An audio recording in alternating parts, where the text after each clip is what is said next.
LIK love insurance company ಇದು full ಫಾರ್ಮಲ್ಲಿ ಇರುವಂತಹ ಪ್ರದೀಪ್ ರಂಗನಾಥನ್ ಅವರು ಆ್ಯಕ್ಟ್ ಮಾಡಿರುವಂಥ ಸಿನಿಮಾ. ಹಾಗೆ ವಿಘ್ನೇಶ್ ಶಿವನ್ ಅವರು ಡೈರೆಕ್ಟ್ ಮಾಡಿರುವಂಥ ಸಿನಿಮಾ. ಅಂತೂ ಪೋಸ್ಟ್ಪೋನ್ ಆಗಿ ಈಗ ರಿಲೀಸ್ ಆಗಿದೆ. ಅದನ್ನು ನಾನು ಕೂಡ ಲೇಟಾಗಿ ರಿವ್ಯೂ ಮಾಡ್ತಾ ಇದ್ದೀನಿ. ಸೊ ಇದರ ಪ್ಲಾಟ್ ವಿಚಾರಕ್ಕೆ ಬರೋದಾದರೆ, ಇಲ್ಲಿ ಒಂದು ಕಂಪನಿ ಇದೆ, ಅದು ಒಂದು ಆ್ಯಪನ್ನು ಲಾಂಚ್ ಮಾಡಿದೆ. ಅದು ನಮ್ಮ ಎಲ್ಲ ಹ್ಯಾಬಿಟ್ಸ್ನ ಟ್ರ್ಯಾಕ್ ಮಾಡುತ್ತೆ ಆ್ಯಂಡ್ ಸ್ಪೆಷಲಿ ನಮ್ಮ ಲವ್ ಎಷ್ಟು ಸ್ಟ್ರಾಂಗ್ ಇದೆ ಅನ್ನೋದನ್ನು ಹೇಳುತ್ತೆ. ಬಟ್ ಅಫ್ಕೋರ್ಸ್ ಒಂದು ಆ್ಯಪ್ ಇಬ್ಬರ ಮಧ್ಯೆ ಇರುವಂಥ ಲವನ್ನು ಜಡ್ಜ್ ಮಾಡೋಕ್ಕಾಗತ್ತಾ ಅಥವಾ ಅದು ಸರಿನಾ?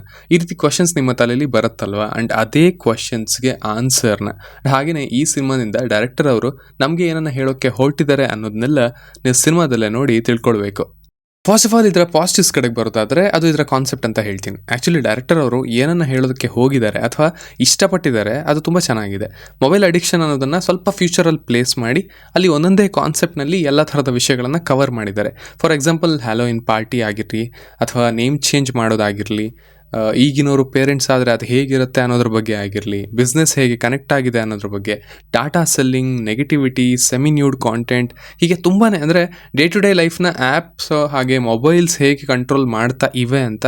ಅಫ್ಕೋರ್ಸ್ ಈಗಿನ ಟೈಮ್ನಲ್ಲಿ ಹೇಳಿದರೆ ಯಾರು ಅದನ್ನು ಅಷ್ಟು ತಗೊಳ್ಳಲ್ಲ, ಬಟ್ ಅದನ್ನು ಮುಂದೆ ಪ್ಲೇಸ್ ಮಾಡಿ ಸಿಚುವೇಶನ್ಗಳ ಮೂಲಕ ಹೇಳಿದ್ದಾರೆ. ಹೇಗೆ ಹೇಳಿದ್ದಾರೆ ಅನ್ನೋದನ್ನು ಪಕ್ಕಕ್ಕಿಟ್ಟರೆ ಹೇಳಿರೋ ವಿಷಯ ಚೆನ್ನಾಗಿತ್ತು ಅಂತ ಹೇಳ್ತೀನಿ. ಆಲ್ಸೋ ಆ ಆರ್ಗ್ಯಾನಿಕ್ ವರ್ಡ್, ಆ ಪೋರ್ಷನ್ಸ್ ಚೆನ್ನಾಗಿತ್ತು, ಆ ಥಾಟ್ ಚೆನ್ನಾಗಿತ್ತು. ಅದಕ್ಕೆ ಈಗಿನ ಸಿಟೀಸಲ್ಲಿರುವಂಥ ಯಂಗ್ಸ್ಟರ್ಸ್ ಎಲ್ಲ ಆಸೆ ಪಡ್ತಾ ಇದ್ದಾರೆ. ಇನ್ಫ್ಯಾಕ್ಟ್ ನಾನು ಪ್ಲ್ಯಾನ್ ಮಾಡ್ತಾ ಇರೋದು, ಬಿಲ್ಡ್ ಮಾಡ್ತಾ ಇರೋದು ಅದನ್ನು ತಲೆಯಲ್ಲಿ ಇಟ್ಕೊಂಡೇನೆ. ಸೊ ಆ ಕಾನ್ಸೆಪ್ಟ್ ಇಷ್ಟ ಆಯಿತು. ಅದರ ಮೇಲೆ ಇನ್ನೊಂದು ಚೂರು ಒತ್ತು ಕೊಡ್ಬೋದಿತ್ತು ಅಂತಲೂ ಅನ್ನಿಸ್ತು. ಇನ್ನು ಮ್ಯೂಸಿಕ್ ಚೆನ್ನಾಗಿದೆ. ಅನಿರುದ್ಧ್ ಅವರು ಡೆಲಿವರ್ ಮಾಡೋದ್ರಲ್ಲಿ ಹಿಂದೆ ಉಳಿಯಲ್ಲ ನಾರ್ಮಲಿ. ಸೊ ಅವರು ಅವರ ಕೆಲಸನ ಮಾಡಿದ್ದಾರೆ. ಬಟ್ ಏನಕ್ಕೆನ ಯಾರು ಮಿಲ್ಲಯ್ಯ ಸಾಂಗ್ ಯೂಸ್ ಮಾಡಬಾರ್ದಿತ್ತು. ಮೈ ಫೇವ್ರೆಟ್ ಸಾಂಗ್, ಆವಾಗಲೇ ಫಾಲೋ ಮಾಡ್ತಾ ಇದ್ವಿ ಅದನ್ನು. ಆ್ಯಂಡ್ ಅದು ಹಾಗೇ ಇರಬೇಕಿತ್ತು. ಇಲ್ಲಿ ಬಂದಾಗ ಸ್ಪೆಷಲಿ ಈ ವಿಜುವಲ್ಸಲ್ಲಿ ನೋಡಿದಾಗ ಇಟ್ ಫೆಲ್ಟ್ ಲೈಕ್ ನಮ್ಮದೇ ಏನೋ ಒರಿಜಿನಲ್ ವರ್ಷನ್ನ ಕಳ್ಕೊಂಡ್ವಿ ಅಂತ. ಇನ್ನು ಈಗ ಇದರ ನೆಗೆಟಿವ್ಸ್ ಕಡೆಗೆ ಬರೋದಾದರೆ, ಸಿನಿಮಾನ ಹೇಳಿರುವಂಥ ರೀತಿ. ಆ್ಯಕ್ಚುಲಿ ಆಗಲೇ ಹೇಳಿದ ಹಾಗೆ ಕಾನ್ಸೆಪ್ಟ್ ಚೆನ್ನಾಗಿದೆ, ಥಾಟ್ ಪ್ರೊಸೆಸ್ ಕೂಡ ಓಕೆ. ಬಟ್ ಅದನ್ನು ಹೇಳೋಕ್ಕೆ ತೊಗೊಂಡಿರೋ ರೂಟ್ ಇದೆಯಲ್ಲ, ಅದು ತುಂಬಾ ಬೋರಿಂಗ್ ಆಗಿದೆ. ಒಂದು ಕಾಮಿಡಿ ಸೀಕ್ವೆನ್ಸ್ ಕೂಡ ಕನೆಕ್ಟ್ ಆಗಲಿಲ್ಲ, ನಗು ತರಿಸಲಿಲ್ಲ. ಐ ಫೆಲ್ಟ್ ಲೈಕ್ ಸಿನಿಮಾದ ಪಾತ್ರಗಳು ಎಲ್ಲ ನಮ್ಮಿಂದ ತುಂಬ ದೂರ ಇದ್ದಾವೆ ಅಂತ. ಅಲ್ಲ ಬ್ರದರ್, ಇದು ಫ್ಯೂಚರಲ್ಲಿ ಪ್ಲೇಸ್ ಆಗಿದೆ ಅಂತ ನೀವು ಹೇಳ್ಬೋದು. ಬಟ್ ಯಾವುದೇ ಸಿನಿಮಾ ಆಗಲಿ ಅಲ್ಲಿ ಪಾತ್ರಗಳು ಕನೆಕ್ಟ್ ಆಗಬೇಕು, ಅವರು ಫೀಲ್ ಆಗೋದು ನಮಗೂ ಫೀಲ್ ಆಗಬೇಕು. ಸೊ ಆವಾಗಲೇ ಅಲ್ವಾ ಎಲ್ಲ ಚೆನ್ನಾಗಿ ಅನ್ಸೋದು. ಬಟ್ ಇಲ್ಲಿ ಅದು ಮಿಸ್ ಆಯಿತು ಅಂತ ಹೇಳ್ತೀನಿ. ಆ ಲವ್ ಸ್ಟೋರಿ ಅಂತೂ ಕನೆಕ್ಟೇ ಆಗಲಿಲ್ಲ. ಮೇನ್ ಪಾತ್ರದ ಖುಷಿ, ದುಃಖ, ನೋವು ಏನು ಫೀಲ್ ಆಗಲಿಲ್ಲ. It was very detached. Screen ಪ್ಲೇನೂ ಅಷ್ಟೇ ತುಂಬ ಎಳ್ದಾಕಿದ್ದಾರೆ ಅಂತ ಅನ್ನಿಸ್ತು.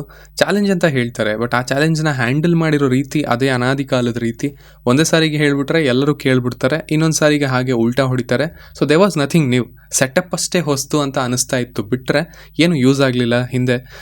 ಹಿಂದೆ ಬರಬೇಕಾಗಿದ್ದಂಥ ಸಿನಿಮಾ ಅನ್ನೋ ಥರದ ಫೀಲ್ನ ಕೊಟ್ಬಿಡ್ತು ಇದು. ಸಿನಿಮಾದ ಮೇನ್ ಪಾಯಿಂಟ್ ಇದ್ದದ್ದೇ ಆ ಲವ್ ಸ್ಟೋರಿಲಿ ಆ್ಯಂಡ್ ಆ ಚಾಲೆಂಜಲ್ಲಿ. ಬಟ್ ಅಲ್ಲೆಲ್ಲೋ ಡೈರೆಕ್ಟರ್ ಅವರು ಎಡವಿದ್ದಾರೆ ಅಂತ ಅನ್ನಿಸ್ತು. ಅದರ ಸುತ್ತ ಇರೋ ವಿಷಯಗಳನ್ನು ಅಕ್ಸೆಪ್ಟ್ ಮಾಡ್ಕೊಳ್ಬೋದು. ಬಟ್ ಇವೆರಡನ್ನು ಇನ್ನು ನೀಟಾಗಿ, ಇನ್ನು ಎಂಗೇಜಿಂಗ್ ಆಗಿ, ಎಂಟರ್ಟೈನಿಂಗ್ ಆಗಿ ಹ್ಯಾಂಡಲ್ ಮಾಡ್ಬೋದಿತ್ತು ಅಂತ ಅನ್ನಿಸ್ತು. ಬಟ್ ಅಲ್ಲಿ ಏನೋ ಬರೆದಿದ್ದಾರೆ. ಒಂದಷ್ಟು ರಿಪೀಟೆಡ್ ಸೀಕ್ವೆನ್ಸಸ್ ಅಂತಲೂ ಅನ್ನಿಸ್ತವೆ. Could have been lot better and lot new ಅಂತ ಹೇಳ್ತೀನಿ. ಸೊ ಸಿಂಪಲ್ ಆಗಿ ಹೇಳೋದಾದರೆ ಇದೊಂದು ಆವ್ರೇಜ್ ವಾಚ್ ಆಗಿತ್ತು ಅಂತ ಹೇಳ್ತೀನಿ. ಇಂಟೆನ್ಷನ್ ಚೆನ್ನಾಗಿದೆ, ಬಟ್ ಎಕ್ಸಿಕ್ಯೂಷನ್ ಚೆನ್ನಾಗಿಲ್ಲ. ಆ್ಯಕ್ಚುಲಿ ಇದನ್ನು ಹೇಗೆ ಹೇಳಬೇಕಿತ್ತು ಅದಂತಲೇ ಇನ್ನೊಂಚೂರು ಕ್ಲಾರಿಟಿ ಇರಬೇಕಿತ್ತು, ತಗೊಳ್ಬೇಕಿತ್ತು ಅಂತ ಅನ್ನಿಸ್ತು ಡೈರೆಕ್ಟರ್ ಅವರು. ಈ ಕಡೆ ಎಂಟರ್ಟೈನ್ಮೆಂಟ್ಗೆ ಎಂಟರ್ಟೈನ್ಮೆಂಟ್ ಕೂಡ ಇಲ್ಲ, ಅಥವಾ ಫೀಲ್ ಗುಡ್ ಕೂಡ ಅಲ್ಲ. ಮಿಕ್ಸ್ ಆಗಿ ದಾರಿ ತಪ್ಪಿದೆ ಸ್ಕ್ರೀನ್ ಪ್ಲೇ ಅಂತ ಹೇಳ್ತೀನಿ. ಸೊ ಪ್ರದೀಪ್ ಅವರಿಗೆ ಒಂದು ಹಿನ್ನಡೆ ಅಂತ ಹೇಳ್ಬೋದು. ಐ ಹೋಪ್ ಇವರು ತಮ್ಮ ಡ್ರೀಮ್ ರನ್ ಏನಿದೆ ಅದನ್ನು ಮತ್ತೆ ಶುರು ಮಾಡ್ತಾರೆ ಅಂತ ತಮ್ಮ ಮುಂದಿನ ಸಿನಿಮಾದಿಂದ. ಸೊ ಇಷ್ಟು ನನ್ನ ರಿವ್ಯೂ ಆಗಿತ್ತು ಈ ಸಿನಿಮಾದ ಬಗ್ಗೆ. ಇನ್ನು ನೀವು ಆಲ್ರೆಡಿ ಇದನ್ನು ನೋಡಿರ್ತೀರ ಡೆಫಿನೆಟ್ಲಿ. ನಿಮ್ಗೆ ಹೇಗೆ ಅನ್ನಿಸ್ತು ಅನ್ನೋದನ್ನು ಖಂಡಿತ ಕೆಳಗಡೆ ತಿಳಿಸಿ. ಆಸ್ ಯೂಶುವಲ್ ಮತ್ತೆ ಸಿಗೋಣ.